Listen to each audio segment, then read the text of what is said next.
사설에다가 이거 요렇게. 말고, 네, 이 사설이 아니, 아니고, 말고. 네, 아닌데 이 사설 여기 있네.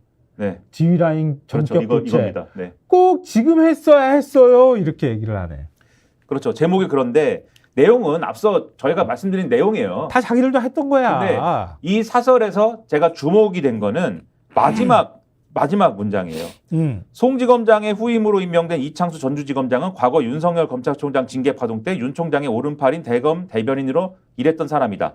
윤 대통령이 누구보다 믿을 수 있는 사람을 김 여사 관련 수사 책임자로 앉힌 모양새가 됐다. 수사에 대한 신뢰를 스스로 떨어뜨려 특검 논란에 더 불을 지피는 결과가 될 우려가 크다. 이러면 특검으로 가야지 어떡합니까? 라고 조선일보가 마지막에 써놓은 거예요. 우려가 크다는 뭐 우려가 크다야. 이제 특검 아니 수사를 못하게 막았잖아. 수사 결과 보고 판단한다며. 근데 수사를 못하잖아 지금. 소환 조사도 못하는 상황이 되는 거고. 근데 해도 신용만 할 거고. 김건희 여사와 관련돼서는 수사 보고 판단한다는 말을 안 했습니다. 공수처 그거 최상병 특검 그렇죠. 얘기한 거구나. 김건희 여사와 관련돼서는 디올백은 검찰에서 엄정하게 하겠죠 뭐 이렇게 얘기했고 도이치모터스 사과합니다. 이걸로 퉁치려고 했구나. 도이치모터스의 맞다. 특검이나 이런 거는 어떤 경우에도 안 받는다라고 얘기를 한 거예요. 근데 이원석이 갑자기 도발하고 내가 수사하겠습니다. 그렇죠. 이렇게 나서니까 샤그리 물갈이 해버렸다. 다 때린 다음에 완전히 그로기 상태로 만들어 놓고 검찰이 엄정하게 수사하겠죠. 검찰이 또 고개 치켜들면 또 방망이로 두들긴 다음에 검찰이 엄정하게 수사하겠죠. 네. 지금 조선일보 보도 때도 저희가 말씀드렸는데 더 흥미로운 신문이 하나 더 있지만요. 한국일보는 조선일보보다 더 심하게 보도했어요. 네, 더 작고 사설도 더 밍숭맹숭합니다. 왜 한국일보가 검찰이 무서운 모양이지? 한국일보 사주가 검찰을 좀 싫어하는 모양, 아니 두려운가? 하여튼 희한한 편집을 해놨는데 뭐 굳이 제가 보여드릴 필요까지는 없을 것 같습니다. 한국일보 기자들이 잘 판단해 보시길 바랍니다. 그리고 지금 동아일보 2개 기사를 소개해드린다고 말씀드렸는데 아까 동아일보 일면 한번 다시 보여주십시오. 자, 차상병 특검과 관련한 문제예요. 그건 저희가 개략적인 내용에 대해서는 말씀드렸죠. 그러니까 해병대 최상병 수사 외압 의혹을 수사하는 공수처가 이시원 전 공직기관 비서관과 유재영 국방부 법무관리관이 지난해 8월 26차례 통화한 기록을 확보한 것으로 확인됐다. 이렇게 기사가 쓰여져 있어요. 그러니까 통화를 26차례나 했다는 것이고 예.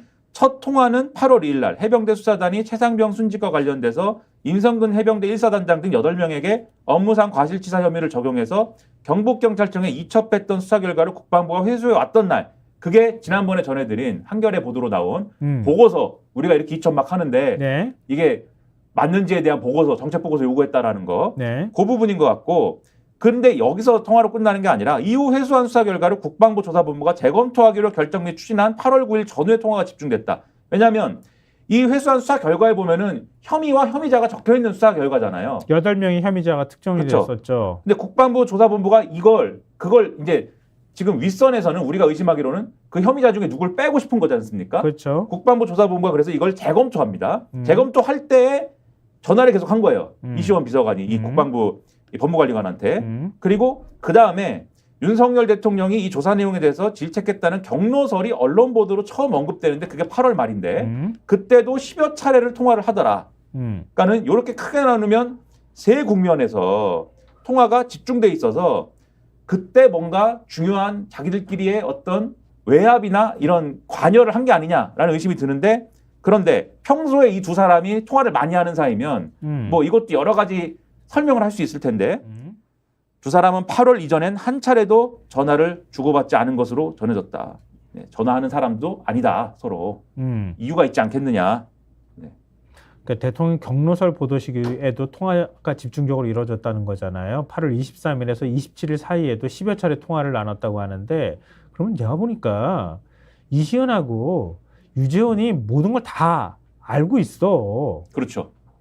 모든 걸 다 조율하는 역할들을 한 거야. 근데 유재현은 통상적인 뭐 군 사법 체계에 대해서 얘기를 나눴다고 지금 얘기를 하고 있단 말이에요. 그런 주장을 하고 있죠.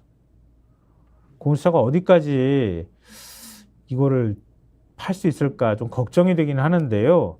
지금 그 신임 공수처장 후보자가 뭐야? 뭐 또 뭐 자기 와이프를 뭐 로펌에 뭐 운전기사로 썼다며? 쓰고 임금을 주고 뭐 5천 몇백만 원씩 임금을 네. 주고 그 대단하더라. 로펌에 가면 자기 부인을 자기 운전기사로 쓰나 봐. 그러게요. 그 저 공수처장 될 수 있겠어요? 공수처장 또 공석일 것 같은데 내가 보니까 지금까지 나온 내용으로만 봐도 이거는 국민 정서를 막 건드리던데. 대통령이 이런 이유로 공수처장 임명을 안 하는 수도 있겠죠. 이렇게 흠이 많다니 안 되겠습니다. 아 그건 또 자존심상 안 되고 어찌됐든 간에 이렇게까지 가면 이게 인사청문회 통과 못할 것 같은 생각이 좀 드네요. 그런데 이런 상황에서 지금 윤 대통령은 여권 지도부를 새 지도를 만난 거잖아요. 그렇죠. 조선일보 6면 보여주십시오. 자, 저기에서 우리가 꼭 전해드릴 만한 내용이 있죠. 그렇죠. 저렇게 만나서 뭐 얘기를 했는데 무슨 얘기를 했을까? 저렇게 만나서 여당 지도부 만나서 비대위 만나서 네. 우리 그냥 현안 얘기는 안 하고 이런저런 뭐 좋은 얘기 했어요라고 설명했습니다만 네. 이 기사에 뭐라고 나오냐? 정치권에서는 윤 대통령이 거부권 행사를 시사한 해병대원 특검법이 이달 말 21대 국회 마지막 본회의에서 재표결에 들어갈 수도 있는 만큼 여당 이탈표를 막기 위한 내부 단합 필요성을 대통령실과 당 지도부가 이날 공유했을 것이라는 관측이 나온다. 실제 추경호 원내대표는 이달 말 본회의 참석에 대비해 의원들의 해외 출장 일정을 확인하고 있는 것으로 알려졌다. 안 올까 봐 단속하고 있는 거예요, 지금. 하여튼 이런- 어쨌든 거부권 행사할 거고 거부권 행사했을 때 이탈표를 방지하기 위해서 지금 115명 정도 되거든요. 여권 뭐 지금 무소속으로 나간 의원까지 합하면은 그 중에서 17명 정도가 반란표를 던지면 그러니까 98명 정도가 참석을 하느냐 마느냐 그게 굉장히 중요하다. 그 숫자를 채우기 위해서 굉장히 열심히 노력하고 있다 이런 건데 해외 출장 가지 마라, 지금. 해외 출장도 가지 말고 꽉 묶어 놓으려고 지금 미리 단속을 하고 낙선한 있는데 사람들 가만히 있어. 네. 어디 가지 마. 지금까지 지금 저희가 보여드렸잖아요. 김건희 여사 관련한 검찰 수사 다 막아버리겠다. 그러면서 검찰 인사를 전격적으로 내고 민정수석이 사실 그래서 민정수석이 만든 거야 라는 것까지도 어느 정도 확인할 수 있는 걸 보여드렸고 차상병 관련해서 대통령실이 얼마나 조직적으로 개입했는지를 보여주는 증거들이 속속 등장하고 있는 상황인데 여권은 우리는 대통령 옹리할래 지금 다 방어하는 태세로 가고 있다. 마지막으로 야권은 그럼 어떻게 할 거냐 이거 보여드리고 끝낼게요. 자, 그 다음에 보여주십시오. 경향 오면 탄핵연대로 뭉치는 야권, 민심 외면한 정권의 끝은 몰락. 이거 굳이 다 내용 속속들이 설명 안 해드려도 되겠죠? 우리 구독자분들께는. 당연한 기결이죠. 다 뭉치게 되죠. 이렇게 가면. 네. 그리고 22대 국회는 더 험난할 것입니다. 윤석열 대통령 입장에서는. 너무 TV의 제가 홍보를 정치권색. 예.